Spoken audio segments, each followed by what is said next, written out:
বন্ধুরা, আজ আষাঢ় মাসের অমাবস্যা, সাথে অম্বুবাচীর নিবৃত্তি। ভুলেও খাবেন না এই একটি খাবার। এই একটি খাবার খেলে হতে পারে সংসারের সর্বনাশ, সাথে ছোট কাজেই অবশ্যই হয়ে উঠবেন ধনবান।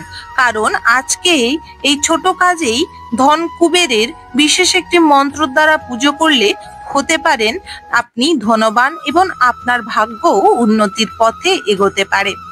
অমাবস্যার নিশি পালনের হয়েছে মঙ্গলবার, পাশাপাশি উদয় তিথি অনুসার আষাঢ় মাসে পালিত হবেই বুধবার এই অমাবস্যা। বন্ধুরা, এই অমাবস্যার দিনেই পালন করা হয় কিছু নিয়ম ও আচার, যার ফলে আপনার জীবনে সুখ, শান্তি ও অর্থের বৃষ্টি ভরে উঠবে। সংসারে দুঃখ, কষ্ট, দারিদ্রতা ও রোগ ব্যাধি নাশ হবে। বন্ধুরা, বিশেষ করে আজকের দিনটি অর্থাৎ বুধবার স্বাস্থ্যমতে খুবই গুরুত্বপূর্ণ। কারণ এই দিনে একদিকে আষাঢ় অমাবস্যা, অন্যদিকে অমাবস্যার নিবৃত্তি, অর্থাৎ অমাবস্যার যে শেষ হচ্ছে আজকের দিনেই। বিশেষ করে বলা হয় দৃক সিদ্ধান্ত পঞ্জিকা অনুসার এই বছর আষাঢ় অমাবস্যা বা হলহারিণী অমাবস্যা শুরু হচ্ছে মঙ্গলবার 24শে জুন সন্ধ্যা 7টা 26 মিনিটে এবং আষাঢ় তিথি থাকবে বুধবার বিকেল 4টে পর্যন্ত। গুপ্ত বিশেষ করে একটি কথা, এই দিন আপনারা যদি 25শে জুন অর্থাৎ রাত 3টে 21 মিনিটেই কিন্তু অমাবস্যা, বুধবার দিন অমাবস্যা, সাথে সাথে এই 25শে জুন রাত 3টে 21 মিনিটে অমাবস্যা ব্রতর নিবৃত্তি ও সমাপ্ত। এই বিশেষ দিন আপনার জীবনে নানা অন্ধকার মুছে দিতে পারে। অমাবস্যার নিশি পালন হচ্ছে মঙ্গলবার, পাশাপাশি উদয় তিথি অনুসার আষাঢ়ে অমাবস্যা পালন হবে বুধবার। এই দিন এর জন্য পালনীয় কিছু আচার, নিয়ম, অনুষ্ঠান রয়েছে, যেগুলি করলে আপনার জীবন সুখ, শান্তি, সমৃদ্ধি ও অর্থনৈতিক উন্নতিতে সংসার ভরে উঠবে। এইদিকে পূর্ণ নদীতে স্নান করলেও এই দিন আপনার বাড়িতে নানা রকমের রোগ এবং আপনার জীবন থেকে রোগ, দুঃখ, কষ্ট ধুয়ে যাবে। সাথে যদি সম্ভব না হয়, বাড়িতে স্নানের জলের মিশিয়ে নিন কাঁচা হলুদ ও তুলসী পত্র। যদি তুলসী পত্র তোলা থাকে তাহলে মেশাবেন। এই সময় কিন্তু অমাবস্যা লেগে থাকবে, তাই তুলসী পত্র ছিঁড়বেন না।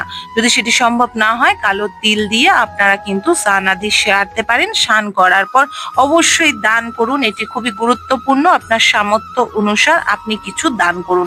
আষাঢ়ের অমাবস্যা ও অমাবস্যা এই একটি দিনেই পড়ার কারণেই কিন্তু বিশেষ কিছু নিয়ম রয়েছে, যা ভুল করেও খেলে আপনার জীবনে দুঃখ, কষ্ট, দারিদ্রতা, শনি দোষ, গ্রহ দোষ এবং কালসার্প দোষ, সাথে রাহু ও কেতুর বিশেষ বাজে প্রভাবের ফলে আপনার জীবন অন্তত 7.5 বছর নষ্ট হতে পারে। তাই এই দিন যথাক্রমে চেষ্টা করুন এই জিনিসগুলি থেকে বিরত থাকা। এই দিন অমাবস্যা ও আষাঢ় অমাবস্যা থাকাকালীন তামসিক ও আমিষ জাতীয় আহার খাবেন না এবং নেশা জাতীয় খাবার থেকে দূরে থাকুন। এই দিন আপনারা লুচি, তরকারি, মিষ্টান্ন, ফল আদি, দুধ, ক্ষীর এইসব বানিয়ে খেতে পারেন। বিশেষ একটি গুরুত্বপূর্ণ হলো আষাঢ় অমাবস্যার কুবের দেবের পুজো করা খুবই খুবই গুরুত্বপূর্ণ, খুবই ভালো। বলা হয় সহজেই দূর হয় আর্থিক সংকট। পরিবারের সকলে গ্রহণ করলে এই পূজার প্রসাদ বাড়িতে আসবে আর্থিক সচ্ছলতা। এর জন্য কি করতে হবে? এর জন্য স্নান আদি সেরে আপনারা ঘরে যদি কুবের মহারাজের ছবি বা ফটো থাকে, তাকে ভালো করে মুছে নেবেন। মুছে নিয়ে তাকে বসিয়ে তাকে ভালোভাবে সিঁদুর ও হলুদের ফোঁটা দেবেন। তার চরণে সুন্দর সুন্দর পুষ্প আদি যদি তোলা থাকে বা বিক্রি হয় সেটি দেবেন। নাহলে এই সময় কিন্তু গাছ থেকে পুষ্প আদি ছিঁড়তে নেই। এর বদলে আপনি ওনাকে কিন্তু বিশেষ করে ভোগ অর্পণ করুন। ফুল আদি মনে মনে অর্পণ করে ভেবে ওনার সামনে ভোগ অর্পণ করুন। ওনাকে ভালো ভালো মিষ্টি ফল অর্পণ করুন, জল অর্পণ করুন। ওনার সামনে ঘিয়ের প্রদীপে এলাচ দিয়ে জ্বালান, ওনার আরতি করুন এবং ওনার সামনে একটি চন্দন বা গোলাপের ধূপকাঠি জ্বালান এবং ওনার পূজা পাঠ করার পর এই প্রসাদ বাড়ির সকলে খান এবং বিশেষ করে কুবের মহারাজের কাছে হাত জোড় করে প্রার্থনা করুন যে আপনার ঘরে যেন আর্থিক সংকট দূর হয় এবং ঘরে যেন উন্নতি এবং সুখ, শান্তি, সমৃদ্ধি, অর্থনৈতিক বর্ষা যেন হতে থাকে। এইটি করার পর এই দিন বিশেষ করে এই তিথিতে 5টি লাল ফুল ও 5টি প্রদীপ যদি কোনো পূর্ণ নদীতে অর্থাৎ গঙ্গা নদীতে আপনারা প্রবাহিত করিয়া প্রার্থনা করতে পারেন, তাহলে কিন্তু পূর্ণ হবে এবং মনের ইচ্ছা পূর্ণ হবে। এই দিনে ভুল করেও করবেন না আর 3টি জিনিস, সে 3টি জিনিস হলো এই দিন চুল দাড়ি নখ কাটবেন না, এই দিন বাড়িতে কোনো প্রকারই ভাবে ঝাঁটা বাইরে ফেলবেন না এবং বাইরে থেকে এই দিন ঝাঁটা কিনে ঘরে নিয়ে আসবেন না।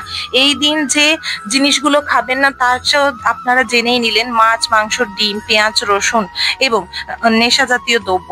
তার সাথে এই সময় শাক খাবেন না, যেটি অমাবাসী তিথি লাগাকালীন মানা থাকে। এই সময় কিন্তু মাটি কর্ষণ করা বা কাপড় কাচা বা কাউকে উল্টোপাল্টা কথা বলা এইগুলি করবেন না, গাছ থেকে ফুল ছেঁড়া ডাল ছেঁড়া এগুলি করবেন না, এতে কিন্তু আপনার জীবনে বিশাল বড় বিপদ আসতে পারে। আশা করি বন্ধুরা আজকের এই ছোট ভিডিও থ্রু আপনারা জানতে পেরেছেন। সাথে এই দিন অবশ্যই নারায়ণ ও শিবের পূজা করুন। নারায়ণ শিবের পূজা করলে কুবর যে পূজা করছেন সেটি আপনার সম্পূর্ণ হয় এবং নারায়ণ পূজার সময় নারায়ণ ভগবানকে ভালোভাবে মুছিয়ে চন্দন ও হলুদের ফোঁটা দিন, ওনাকে ভোগ স্বরূপ মিষ্টি হলুদ কালারের এবং হলুদ কালারের ফল অর্পণ করুন, ঘিয়ের প্রদীপের আরতি করুন এবং ভগবান শিবকে আপনারা যদি পারেন পঞ্চ অমৃত সহ স্নান করান। তারপরে ওনার মাথায় কিন্তু আপনারা বেলপত্র ও ফুল যদি কিনতে পাওয়া যায় নিয়ে এসে দিতে পারেন, কিন্তু গাছ থেকে এই সময় ছিঁড়বেন না। সেটি সম্ভব না হলে ওনার মাথায় কিন্তু অক্ষত চাল দিয়ে দেবেন, তাহলেই কিন্তু পুজো সম্পূর্ণ হবে। এবং ভগবান বাবা মহাদেবকে ভোগ স্বরূপ মিষ্টি ও ফল অবশ্যই অর্পণ করুন। আজকের এই নিয়মগুলি অবশ্যই মানুন। আশা করুন বিশেষ করে দেবতার কাছে প্রার্থনা করুন যে আপনার জীবনে সুখ শান্তি সমৃদ্ধি আসুক, চাকরি জীবনে পদোন্নতি ও ব্যবসা জীবনে আয় উন্নতি ঘটুক এবং দুঃখ কষ্ট দূর হোক।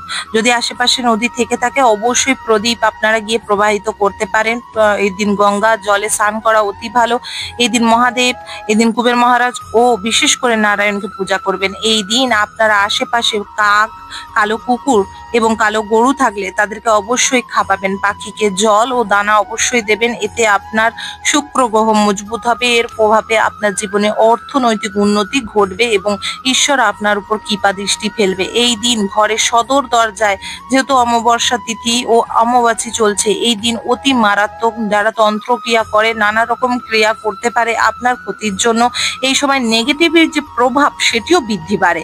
তাই সর্ষে তেলের মধ্যে লবঙ্গ দিয়ে প্রদীপের নিচে আপনারা সর্ষে দেবেন, তারপরে একটি মাটির প্রদীপে সর্ষে তেল দিয়ে তুলোর সলতে দিয়ে তার মধ্যে একটি ফুলযুক্ত লবঙ্গ ফেলে সেটি কিন্তু সদর দরজায় সন্ধ্যে থেকেই জ্বালিয়ে দিন। প্রদীপে ভর্তি করে তেল দিন যাতে এটি একটু বেশি সময় অবধি চলে, পুরো সন্ধ্যেকালীন যেন এটি সদর দরজায় জ্বলে। ঠাকুর ঘরেও এই দিন ভালোভাবে কুবের মহারাজ শিব ও বিশেষ করে বাবা নারায়ণকে পূজা আরাধনা করুন, এতে আপনার জীবনে ভালো হবে। এই দিন ঘরে ধনও দেবেন, কিন্তু ঘন্টা, শাঁখ, কাঁসর, উলু এইসব জাতীয় শব্দ বা জিনিস বাজাবেন না।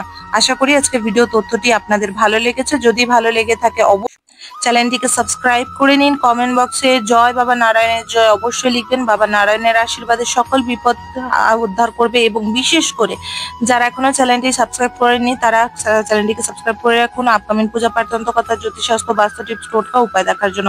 অবশ্যই লাইক করে নিন। সবাই সুস্থ থাকবেন, ভালো থাকবেন। আজকের তিথিতে সবাই পূজা আরাধনা করুন, কিন্তু নিয়ম নিষ্ঠা মেনে, এতে আপনার জীবনে উন্নতি হবে। হরে কৃষ্ণ, রাধে রাধে।